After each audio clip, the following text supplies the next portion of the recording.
Good morning, it's 6 o'clock. We're with you all the way through until 9 with Ben and Susanna here from 6:30. First, our top story. Allegedly resisted the autumn lockdown because it was mainly affecting the elderly, and he said he'd rather let people over 80 years old die than kill the economy. In other damning allegations, his former aide Dominic Cummings claimed that Boris Johnson put his own political interests above other people's lives and even risked infecting the Queen. Well, the attack by his former right-hand man comes as the Prime Minister faces growing criticism of his lifting of COVID restrictions. Our chief correspondent claims, aren't they? What has Downing Street said about this? Well, no real denial. Well, meanwhile, nighttime industries have reacted with anger to the Prime Minister's announcement that vaccine passports will be compulsory from late September. This news comes less than 24 hours after nightclubs were allowed to open for the first time in 16 months. Nick Dictory policy, how's the news gone down?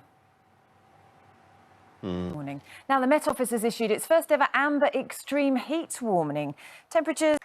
At least 430 migrants crossed the English Channel on small boats yesterday. It was a new record. The influx comes as the Home Secretary, Priti Patel, launched the government's new Nationality and Borders Migrant Bill in Parliament. Pip Thompson's on board a boat. Pip, now sunbathers watched as dozens, including women and young children, were seen walking ashore and landing on the beach. What's it like there this morning? Have you seen any boats yet? Harry is going to write his life memoirs, and he's promising that it will be, in his words, accurate and wholly truthful. The Duke of Sussex said he wants to write the book not as the prince he was born, but instead as the man he's become.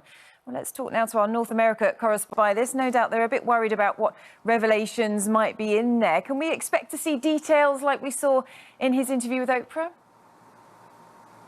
6:13 now. Let's take a look at the weather. Laura is in Windsor. This is the sunshine in that case. Laura, thanks very much for that. Good morning, Britain's here all the way through till 9. Ben and Susanna will be here from 6:30. All that's coming up, but first let's get the news, travel and weather where you are. See you shortly.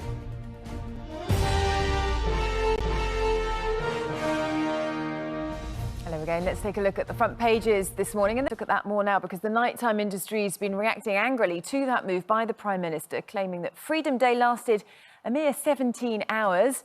Many aren't pleased that come September you will need to be double jabbed to get into clubs and other venues with large crowds. Let's speak to Michael Kill now. He's now 6:23. Richard's here with today's entertainment news. Good not, does it, Richard? Thanks very much. Ben and Susanna coming up in a moment. Here's the weather now with Laura.